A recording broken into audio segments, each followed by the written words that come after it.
ఆంధ్రప్రదేశ్ తెలంగాణ రాష్ట్రాల్లో చెట్టు డిఎస్సికి సన్నద్ధమవుతున్నటువంటి ఆ ప్రియమిత్రులందరూ కూడా నా హృదయపూర్వకమైనటువంటి నమస్కారాలు. నేను మీ డాక్టర్ జేఎస్పీ రాయుడు. ప్రియమైన మిత్రులారా, మరి ఈ క్లాస్ స్టార్ట్ చేసే ముందుగా మరి మీ అందరూ కూడా నూతన సంవత్సర శుభాకాంక్షలు. మరి ఈ 2024 సంవత్సరంలో మీరు అనుకున్నటువంటి ఆశలు ఆశయాలు మీ కోరికలు సఫలం కావాలని, మరి 2024లో జరిగేటువంటి మరి ఏపీ మరియు తెలంగాణ డిఎస్సిలో మరి మీరు సక్సెస్ సాధించి మరి పాఠశాలలో జాయిన్ అవ్వాలని చెప్పేసి మనస్ఫూర్తిగా కోరుతున్నాను ఫ్రెండ్స్. రైట్ ఫ్రెండ్స్, మరి మనం గత క్లాస్లో 50 మెగా గ్రాండ్ టెస్ట్ సిరీస్లో భాగంగా 24 గ్రాండ్ టెస్ట్ని చాలా సక్సెస్ఫుల్గా కంప్లీట్ చేసుకోవడం జరిగింది ఫ్రెండ్స్. ఇది 25వ గ్రాండ్ టెస్ట్ ఫ్రెండ్స్. అంటే మనం అనుకున్నటువంటి 50 గ్రాండ్ టెస్ట్లో హాఫ్ పార్ట్ అనేది మనకి కంప్లీట్ అయింది. రిమైనింగ్ ఇంకా 25 గ్రాండ్ టెస్ట్లు అనేవి మనకు అందుబాటులో ఉన్నాయి. మరి వాటి గురించి కూడా మనం కూలంకషంగా నేర్చుకుంటాం ఫ్రెండ్స్. మరి ముఖ్యంగా మనకి ఆంధ్రప్రదేశ్లో మరి తెలంగాణలో రెండు రాష్ట్రాల్లో కూడా మరి డిఎస్సికి సన్నద్ధం జరుగుతుంది కాబట్టి తెలంగాణలో మరి మెగా డిఎస్సికి అవకాశం ఉంది. అలాగే ఆంధ్రప్రదేశ్లో కూడా మరి 10,000 పోస్టులకు పైగా డిఎస్సితో అవకాశం ఉంది కాబట్టి మరి ఈ డిఎస్సిలోనే మనం జాబ్ సంపాదించుకునే విధంగా మరి ఈ న్యూ ఇయర్లో మీరు ప్లాన్ చేసుకోండి. మరి మీ యొక్క స్ట్రెంత్ ఏంటి, వీక్నెస్ ఏంటనేది మీకు మీరు సెల్ఫ్ క్రిటిసైజ్ చేసుకొని మరి మనలో ఏదైతే లోపాలు ఉన్నాయో ఆ లోపాలను సరి చేసుకొని మరి 2024లో మీరు మంచిగా ప్రిపరేషన్ కొనసాగించి మీ టైం అనేది వేస్ట్ చేయకుండా ఒక హార్డ్ వర్క్ చేస్తూ స్మార్ట్ వర్క్ చేస్తూ మీరు సక్సెస్ సాధించాలని చెప్పేసి మనస్ఫూర్తిగా కోరుతున్నాను. రైట్ ఫ్రెండ్స్, క్లాస్లోకి వెళ్దాం.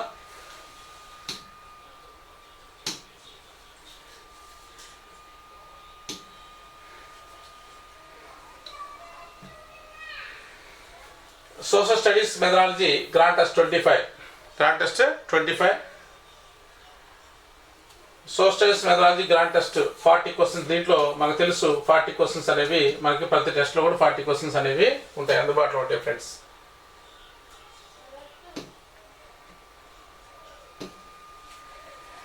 చూడండి, ఫస్ట్ క్వశ్చన్, సాంఘిక శాస్త్రంలో ఈ విద్యా ప్రమాణం అతి కీలకమైనదని చెప్పేసి అడిగాడు. ప్రధానంగా మనకు సాంఘిక శాస్త్రంలో 6 రకాల విద్యా ప్రమాణాలు అనేవి మనకు ప్రధానంగా ఉన్నాయి. ఏంటి? విషయావగాహన, ఇచ్చిన అంశాన్ని చదివి అర్థం చేసుకొని వ్యాఖ్యానించడం, అలాగే సమాచార సేకరణ నైపుణ్యాలు, సమకాలీన అంశాలపై ప్రతిస్పందన, పఠన నైపుణ్యాలు, ప్రశంసా సున్నితత్వం అనేటువంటి 6 రకాల విద్యా ప్రమాణాలు ఉన్నాయి. అయితే ఈ విద్యా ప్రమాణంలో అత్యంత కీలకమైన విద్యా ప్రమాణం ఏదని చెప్పేసి అడుగుతున్నాడు. ఏ విద్యా ప్రమాణం అతి కీలకమైనదని చెప్పేసి అడుగుతున్నాడు. కీలకమైన విద్యా ప్రమాణం ఏంటంట? విషయావగాహన, సమాచార సేకరణ నైపుణ్యాల, ఇచ్చిన పాఠ్యాంశాలు చదివి అర్థం చేసుకుని వ్యాఖ్యానించడమా, సమకాలీన అంశాలపై ప్రతిస్పందన. ఏదండి దీనికి ఆన్సర్ ఏంటంటే సమకాలీన అంశాలపై ప్రతిస్పందన మరియు ప్రశ్నించడం అనమాట. ఎందుకంటే సాంఘిక శాస్త్ర విద్యార్థిగా సమాజం పట్ల అవగాహన ఉండాలి, సమాజంలో ఉన్నటువంటి సామాజిక అంశాల పట్ల అవగాహన ఉండాలి, సమాజంలో ఉండేటువంటి అనేక రకాల అంశాల పట్ల ప్రశ్నించేటువంటి తత్వం అనేది విద్యార్థులు రావాలి. కాబట్టి ఇది ప్రతి ఒక్క పిల్లవాడికి అవగాహన కలిగాలి. కాబట్టి ఇది చాలా ఇంపార్టెంట్ అనమాట. సమకాలీన అంశాలపై ప్రతిస్పందించేటువంటి ఎబిలిటీ అనేది విద్యార్థులు రావాలి సాంఘిక శాస్త్ర బోధన ద్వారా. ఇది చాలా కీలకమైనటువంటి అంశంగా మనం చెప్పుకోవచ్చండి. రైట్ ఫ్రెండ్స్, రెండవ ప్రపంచ యుద్ధం పాఠం నేర్చుకుంటున్నటువంటి సమయంలో ఆ కాలానికి సంబంధించినటువంటి సంఘటనల గురించి తరగతి గదిలో చర్చించిన అది ఏ విద్యా ప్రమాణం అవుతుంది? రెండవ ప్రపంచం పాఠం గురించి నేర్చుకునేటువంటి సమయంలో ఆ కాలానికి సంబంధించినటువంటి విషయాలు. అంటే మనం ఏం చేస్తున్నాము? రెండవ ప్రపంచ యుద్ధం గురించి నేర్చుకుంటున్నాం. రెండవ ప్రపంచ యుద్ధం గురించి నేర్చుకున్నప్పుడు ఆ కాలానికి సంబంధించినటువంటి విషయాలు దాన్ని మరి ఈ కాలానికి మనకు అనువదించడం అనేది కూడా విషయావగాహన, సమకాలీన అంశాలపై ప్రతిస్పందన, ప్రశ్నించడమా, ఇచ్చిన పాఠ్యాంశాన్ని చదివి అర్థం చేసుకుని వ్యాఖ్యానించడమా. నెక్స్ట్ సమాచార సేకరణ నైపుణ్యాలు. చూడండి, మనకి సింపుల్గా సమాచార సేకరణ నైపుణ్యాలు అంటే విద్యార్థి సంబంధిత సమాచారాన్ని సేకరించి దాన్ని ఒక టేబుల్ రూపంలో కానీ గ్రాఫ్ రూపంలో కానీ పొందుపరిస్తే, ఓకే, టేబుల్ రూపంలో కానీ గ్రాఫ్ రూపంలో పొందుపరిస్తే దాన్ని సమాచార సేకరణ నైపుణ్యాలు అంటే. ఇక్కడ టేబుల్ గ్రాఫ్ అనేది ఎక్కడ కూడా లేదు, అది ఒకటి గుర్తుపెట్టుకోవాలి. ఇచ్చిన అంశాన్ని చదివి అర్థం చేసుకొని వ్యాఖ్యానించడం అంటే తప్పనిసరిగా వాడు ఒక పారాగ్రాఫ్ అనేది ఇక్కడ తప్పనిసరిగా ఇవ్వాలి. ఆ పారాగ్రాఫ్ ఇచ్చిన తర్వాత ఆ పారాగ్రాఫ్ సంబంధించినటువంటి ఒక ప్రశ్న అనేది ఇక్కడ వాడు తప్పనిసరిగా ఇస్తాడు అనమాట. పై పారాగ్రాఫ్ ఆధారంగా వ్యాఖ్యానించండి అని చెప్పేసి చెప్తాడు. సో కాబట్టి ఇది కూడా కాదు.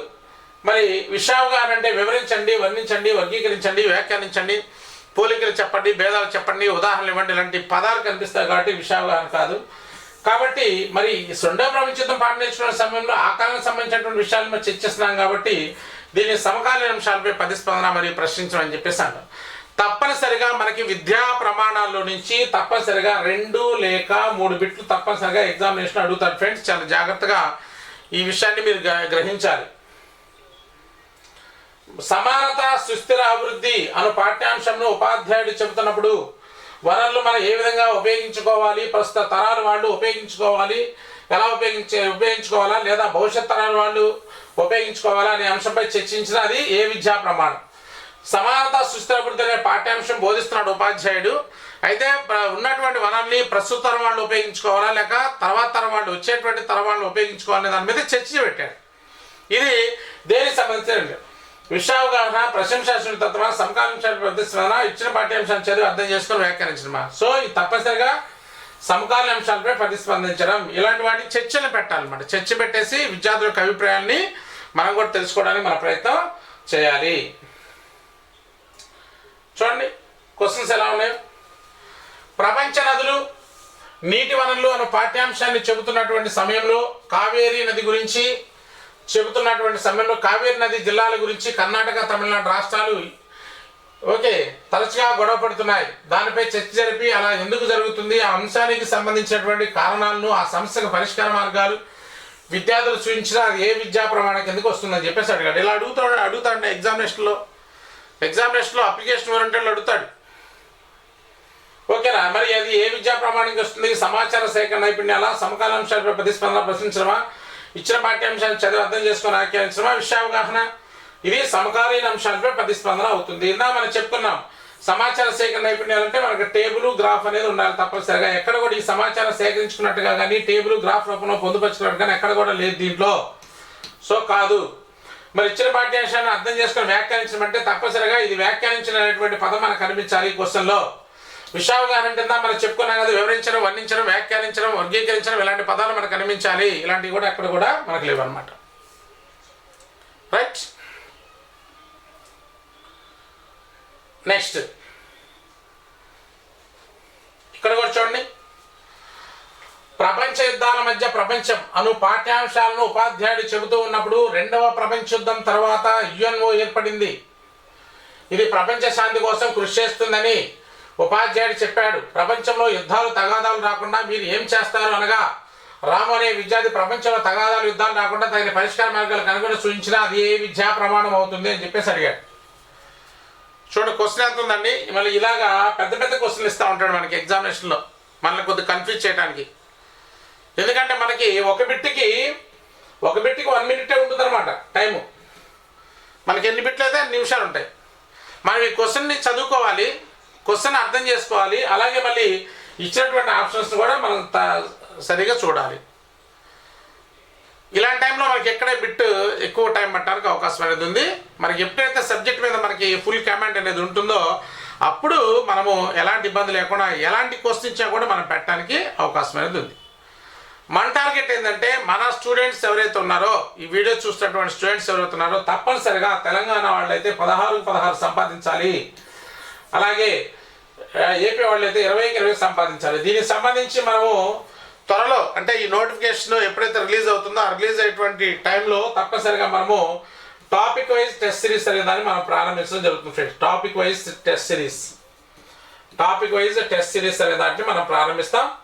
దీంట్లో మరి సిలబస్ అంతా కూడా దాదాపుగా ఒక 80 to 90 డేస్లో కంప్లీట్ అయ్యే విధంగా మనం ప్లాన్ చేయడం జరుగుతుంది. ఈ 80 to 90 డేస్ సిలబస్లో మీరు ఆ యొక్క టెస్ట్లు మీరు తప్పనిసరిగా టాపిక్ వైజ్గా ఉంటాయి కాబట్టి సులభంగా మీరు రాసినట్లయితే మనము ఫర్ ఎగ్జాంపుల్ ఫస్ట్ టాపిక్ అయిపోయింది అనుకోండి, ఆ టాపిక్ మీద గ్రాండ్ టెస్ట్లో 4 ఉంటాయి.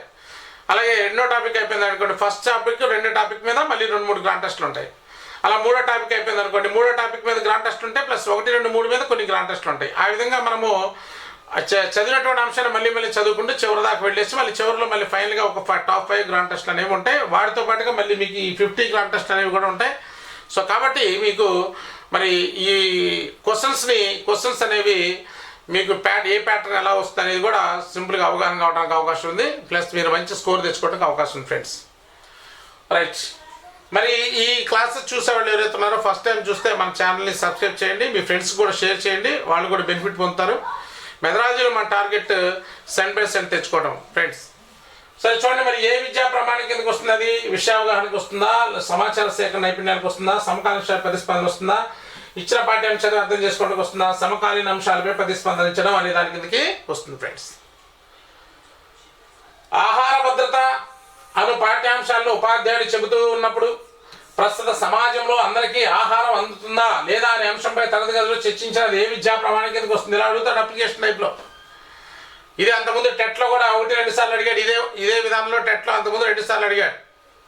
సో కాబట్టి విషయావగాహన, ఇచ్చిన అంశాన్ని చదివి అర్థం చేసుకుని వ్యాఖ్యానించడం, సమకాలీన అంశాలపై ప్రతిస్పందన, సో సమాచారం. సో ఇది సమకాలీన అంశాలపై ప్రతిస్పందించడం, ప్రశ్నించడం. ఇలాంటి క్వశ్చన్స్ అన్నీ కూడా దీనికి కరెక్ట్ అయి ఉంటాయండి.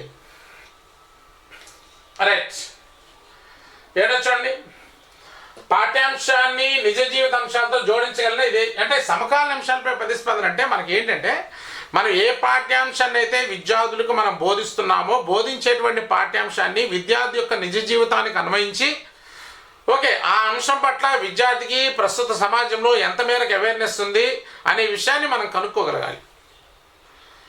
విద్యార్థి తన చుట్టుపక్కల ఉన్నటువంటి పరిసరాల గురించినటువంటి అవేర్నెస్ విద్యార్థి కలిగి ఉన్నాడా లేదా అనేది మనం తెలుసుకోగలగాలి. అందుకు మనం ఏం చేయాలి? చెప్పేటువంటి పాఠ్యాంశాన్ని విద్యార్థి యొక్క నిత్య జీవితానికి, నిత్య జీవిత సమాజానికి కనెక్ట్ చేయాలి. కనెక్ట్ చేసి దాని పట్ల ఆ అంశాల పట్ల విద్యార్థి ఎంత మేరకు అవగాహన కలిగి ఉన్నాడా, అది పాజిటివ్గా ఉన్నాడా, నెగిటివ్గా ఉన్నాడా, ఇవన్నీ కూడా మనం తెలుసుకోవడానికి అవకాశం ఉంది. అదే అంటున్నాడు చూడండి, పాఠ్యాంశాల అంశాన్ని నిజ జీవిత అంశాలతో జోడించగలిగిన ఇదే విద్యా ప్రమాణం. నిజ జీవిత అంశాలతో జోడించగలిగిన కాంటెంపరీ లైఫ్ అనమాట. సో కాబట్టి అది విషయావగాహన అవుతుందా, సమాచార సేకరణ నైపుణ్యం ఉందా, ఇచ్చిన పాఠ్యాంశాలు చదివి అర్థం చేసుకొని వ్యాఖ్యానించడం, సమకాలీన అంశాలపై ప్రతిస్పందన అవుతుంది. ఇది తప్పనిసరిగా సమకాలీన అంశాలపై ప్రతిస్పందన అవుతుంది.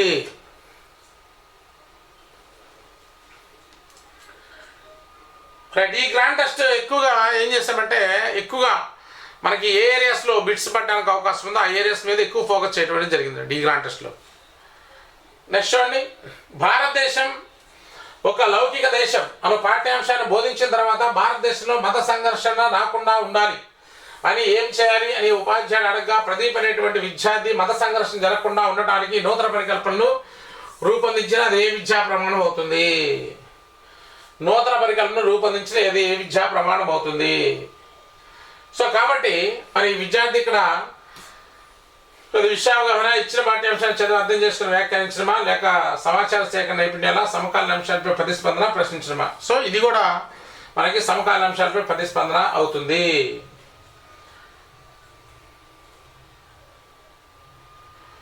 ప్రజాస్వామ్యంలో ఎన్నికలు అను పాఠ్యాంశాన్ని విన్న తర్వాత విద్యార్థి ప్రజాస్వామ్యంలో ఎన్నికలు సక్రమైన పద్ధతిలో జరగట్లేదు అని తన వైఖరిని తెలియజేసిన అది ఏ విద్యా ప్రమాణం? ప్రజాస్వామ్యంలో ఎన్నికలు విద్యార్థి ప్రజాస్వామ్యంలో ఎన్నికలు సక్రమైన పద్ధతిలో జరగట్లేదు అని తన వైఖరిని తెలియజేశాడు. విషయావగాహన, ఇచ్చిన అంశాన్ని చదివి వ్యాఖ్యానించడమా, సమకాలీన అంశాలపై ప్రతిస్పందన, సమాచార సేకరణ నైపుణ్యాలు. సో సమకాలీన అంశాలపై ప్రతిస్పందన మరియు ప్రశ్నించడం. భారతదేశ ఆర్థిక వ్యవస్థ పాఠ్యాంశాన్ని విన్న విజయ్ అను విద్యార్థి భారతదేశంలో ఇప్పటి పీడిస్తున్న 2 ముఖ్యమైనటువంటి సమస్యలు, పేదరికం, నిరుద్యోగి సమస్యల గురించి సమగ్రంగా తెలుసుకోవాలనే కోణంలో ప్రశ్నించిన అది ఏ విద్యా ప్రమాణం? ఇది కూడా మనకి సమకాలీన అంశాలపై ప్రతిస్పందించడం మరియు ప్రశ్నించడం. సమాచార సేకరణ నైపుణ్యాలు, అవగాహన, ప్రపంచ సున్నితత్వం అని చెప్పేసి అడిగాడు. రెండవ ప్రపంచ యుద్ధ సమయానికి ముందు హిట్లర్ యుద్ధాల పట్ల ఎందుకు అంత క్రూరంగా ప్రవర్తించాడు? ఆ కాలానికి సంబంధించినటువంటి సంఘటనల గురించి తరగతి గదిలో చర్చించినది ఏ విద్యా ప్రమాణం అవుతుంది? ఓకే, ఇది కూడా మనకి సమకాలీన అంశాలపై ప్రతిస్పందన మరియు ప్రశ్నించడం అవుతుంది.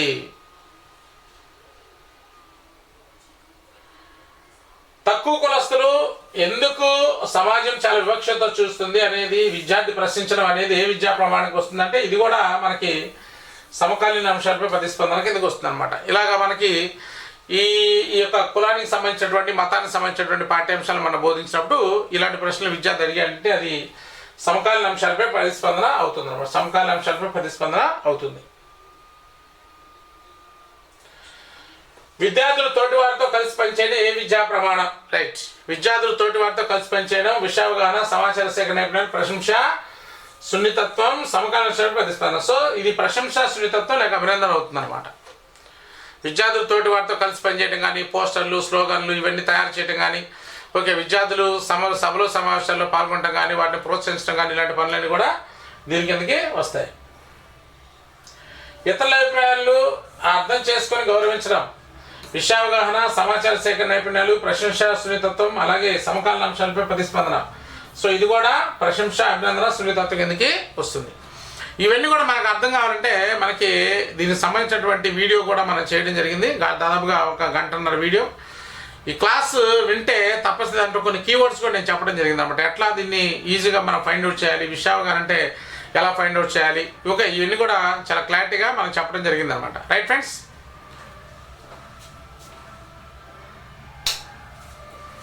రైట్.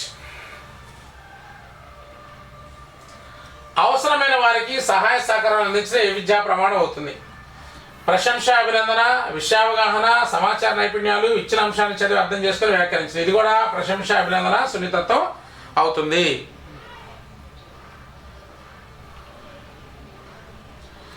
మానవతా విలువలు, సాంఘిక విలువలు, రాజ్యాంగ ప్రజాస్వామ్య విలువల గురించి ఆచరించడం ఏ విద్యా ప్రమాణం? మానవత విలువలు, సాంఘిక విలువలు, రాజ్యాంగ ప్రజాస్వామ్య విలువలు ఇవన్నీ కూడా దేనికి సంబంధించింది? విషయావగాహన, సమాచార సేకరణ నైపుణ్యాలు, ఇచ్చిన అంశాన్ని చదివి అర్థం చేసుకుని వ్యాఖ్యానించడం ప్రశంస, అభినందన. సో ఇది కూడా ప్రశంస, అభినందన మరియు సున్నితత్వం అవుతుంది. ఇది కూడా సేమ్ వచ్చింది బిట్.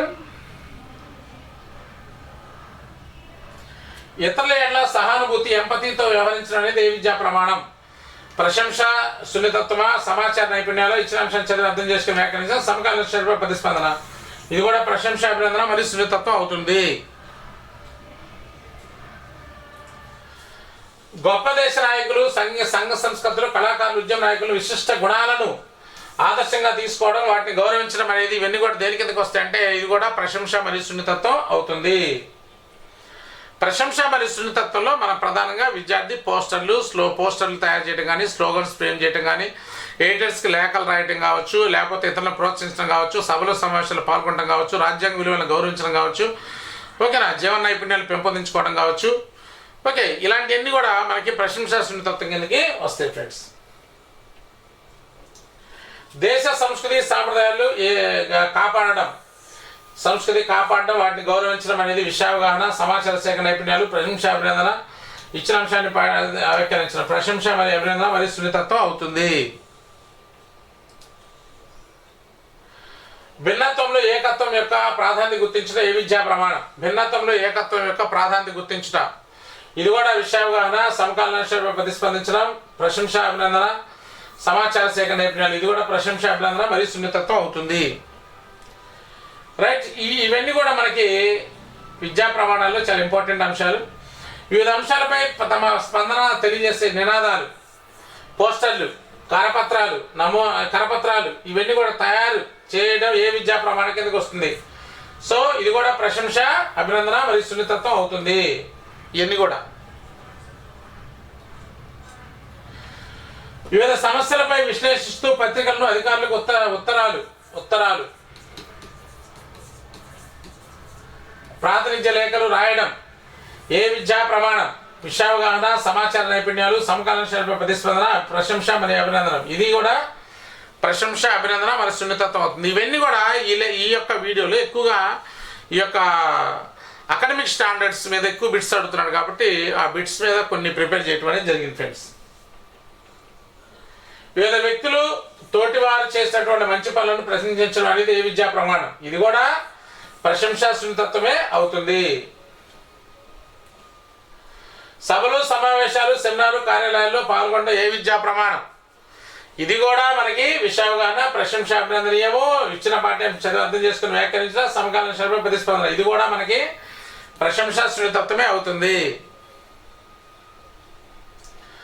వివిధ అంశాల యొక్క ప్రాధాన్యత ఆవశ్యకత నివారణ మార్గాలు సూచించే కార్టూన్లు, నినాదాలు, పోస్టర్లు, మళ్ళీ ఇది వచ్చిందనమాట. సో ఇది కూడా ప్రశంస. అవి ఇవన్నీ కీవర్డ్స్ అనమాట. నినాదాలు, పోస్టర్లు, కరపత్రాలు ఇవన్నీ కూడా విద్యార్థి ఫ్రేమ్ చేయడం, ఓకేనా, వాటిని తయారు చేయడం ఇవన్నీ కూడా ప్రశంసాభినందనే అవుతుంది.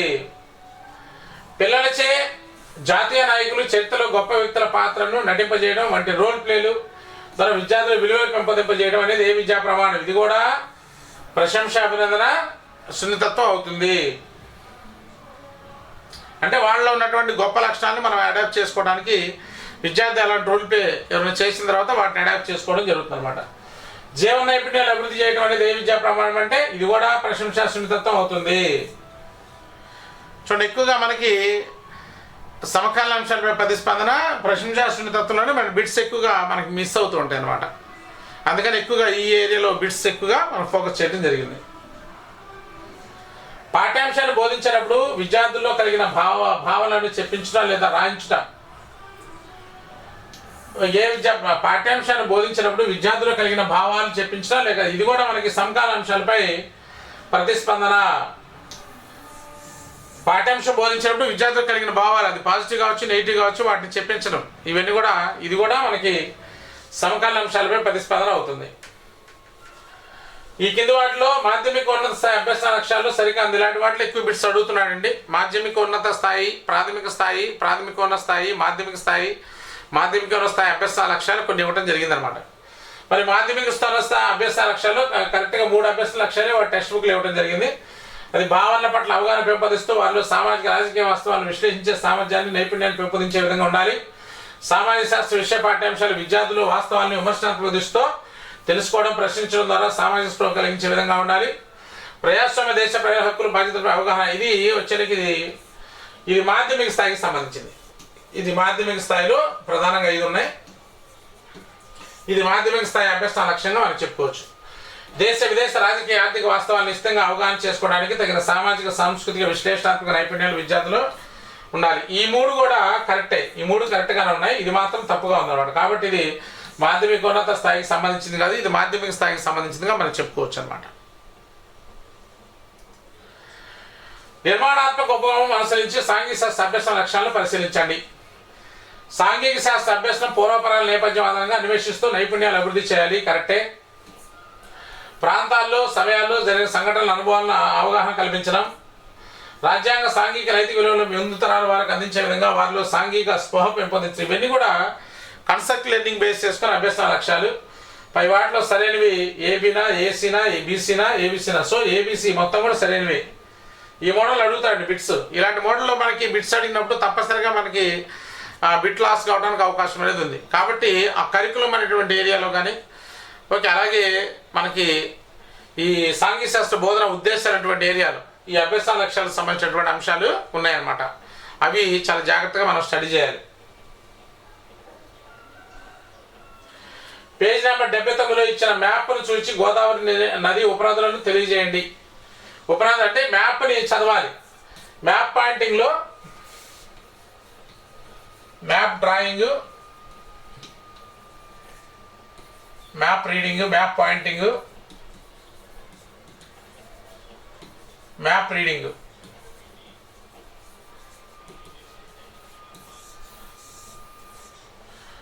మ్యాప్ డ్రాయింగ్, మ్యాప్ పాయింటింగ్, ఇవన్నీ 4 అంశాలు ఉంటాయి. 3 అంశాలు ఉంటాయి. పఠన నైపుణ్యాలు, ఇది దేనికి సంబంధించింది అంటే పఠన నైపుణ్యాలకు సంబంధించింది.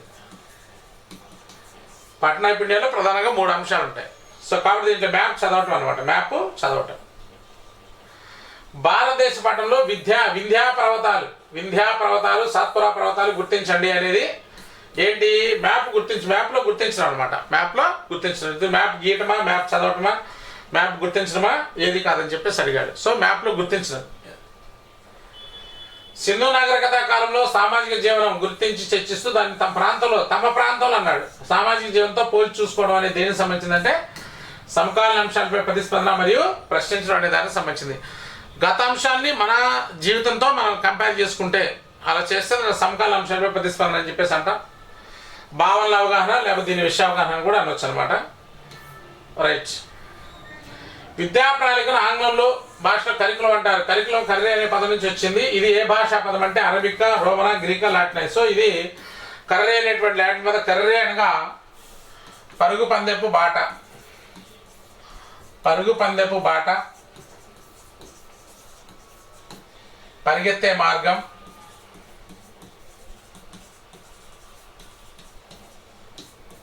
దావన పదం. కర్రీ అనగా పరుగు పందె బాట, పరిగెత్తే మార్గం, దావన పదం అని చెప్పేసి ఇది లాటిన్ భాష అని చెప్పుకోవచ్చు. చూడండి, కర్రీ అనగా పరుగు పందె బాట అని అర్థం. దీని అర్థం ఇక్కడ ఇచ్చాను చూడండి, పరుగు పందె బాట అని, పరిగెత్తే మార్గం, దావన పదం అని చెప్పేసి అన్నాడు. ఇక్కడ దావన పదం ఒక వ్యక్తి గమ్యస్థానానికి చేరుకోవడానికి పరిగెత్తే మార్గం, రైట్. గమ్యస్థానానికి చేరుకోలేదు అనేది తప్పు. సో ఈ 1, 2 కరెక్ట్ అనమాట. 1, 2 కరెక్ట్. విద్యార్థి శారీరకంగా, మానసికంగా, భావవిశ్వరంగా, అత్యంత నైతికంగా వికాసం చెందించే నిమిత్తం ఒక ప్రణాళిక కావాలి. అది విద్యా ప్రణాళిక అని చెప్పింది క్రోనికులు చెప్పండి. ఇది విద్యా ప్రణాళిక నిర్వచనాలు దాదాపుగా 15 రకాల నిర్వచనాలు ఉన్నాయి. 15 రకాల నిర్వచనాలు మనకు రావాలి. క్రోనికులు చెప్పాడు. విద్యా ప్రణాళిక అంటే కేవలం పాఠశాలలో విద్యార్థులు నేర్చుకోవాల్సినటువంటి విషయ వస్తువు కాదంటూ అభ్యాసకులు తమ ఉపాధ్యాయులు ఆశించే లక్ష్యాలను ఏ అనుభవం ద్వారా సాధిస్తారో అవన్నీ విద్యా ప్రణాళికలో ఉంటాయని చెప్పింది క్రోనికుల సెకండరీ విద్యా కమిషనర్ సేలర్ అండ్ అలెగ్జాండర్. క్రోనికులు చెప్పింది ఇందాక చూసాం. సెకండరీ విద్యా కమిషన్ ఏం చెప్పింది విద్యా ప్రణాళిక గురించి? విద్యా ప్రణాళిక అంటే పాఠశాలలో బోధించే పాఠ్య విషయాలు మాత్రమే కాదు, పాఠశాలలో, తరగతి గదులు, ఆట స్థలంలో, గ్రంథాలయంలో, ప్రయోగశాలలో విద్యార్థి ఉపాధ్యాయుల మధ్య ఎన్నో నీతి విషయాలు జరుగుతాయి. వీటన్నిటి ద్వారా విద్యార్థి పొందే సమస్త అనుభవాల సంకల్పమే విద్యా ప్రణాళిక అని చెప్పేసి సెకండరీ విద్యా కమిషన్ చెప్పడం జరిగిందనమాట. ఆల్బర్టీ కూడా మనకి డెఫినేషన్ వస్తుంది చూడండి. శిష్యుడు ఏ అనుభవాలను పాఠశాల ఏ విధంగా వినియోగిస్తుందో అవన్నీ విద్యా ప్రణాళికగా ఉంటాయని చెప్పింది ముర్రే. ఎవరండి? ముర్రే చెప్పాడు. చివరిగా చూద్దాం. పాఠశాల తన విద్యా లక్ష్యాలను సాధించడానికి విద్యార్థి నిర్వహించే సమూహానమే విద్యా ప్రణాళిక అని చెప్పింది క్రోనికుల, సేలర్, ముర్రే. ఇవన్నీ కూడా వచ్చి మనకి ఆల్బర్టీ. ఇవి ఫ్రెండ్స్ మనకి గ్రాండ్ టెస్ట్ 25లో ఉన్నటువంటి 40 బిట్స్. ఎక్కువగా ఈ గ్రాండ్ టెస్ట్ 25లో మనం ఎక్కువగా ఈ యొక్క విద్యా ప్రమాణాల మీద ఎక్కువ ఫోకస్ చేయడం జరిగింది. అలాగే కరికులంలో కూడా కొన్ని అంశాలు మనం ఇక్కడ డిస్కస్ చేయడం జరిగింది ఫ్రెండ్స్. రైట్ ఫ్రెండ్స్, ఇది గ్రాండ్ టెస్ట్ 25. మరి ముందు క్లాసులో మిగతా గ్రాండ్ టెస్ట్ల గురించి కూడా నేర్చుకుందాం. నమస్తే ఫ్రెండ్స్.